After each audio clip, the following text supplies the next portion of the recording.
سلام و وقت بخیر. خوش اومدید به کانال اخبار اتباع و مهاجرین خارجی افغانستان در یوتیوب.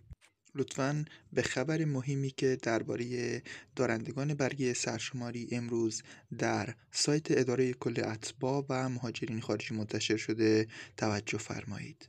اما قبل از اینکه بریم سراغ خبر، لطفاً برای حمایت کانال رو سابسکرایب کنید و ویدیو رو لایک بفرمایید.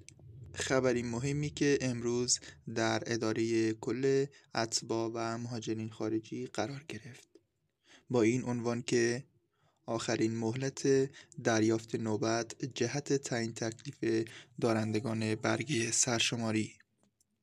به اطلاع کلیه اتباع و مهاجرین خارجی دارندگان برگه سرشماری میرساند آخرین مهلت نوبت‌دهی طرح تعیین تکلیف دارندگان برگه سرشماری تا تاریخ 1404/17/3 می باشد.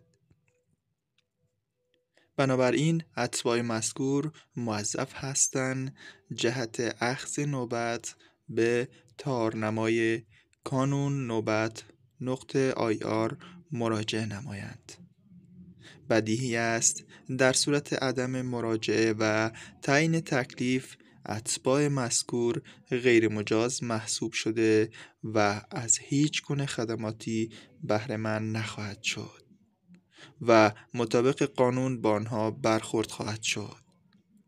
ضمناً تأکید می‌گردد اخبار مربوط به طرح تعیین تکلیف اتباع خارجی دارندگان برگه سرشماری صرفاً از طریق سایت مرکز امور اتباع و مهاجرین خارجی به نشانی kafia.moi.ir منتشر می شود و هر گونه خبر در این خصوص فاقد اعتبار می باشد.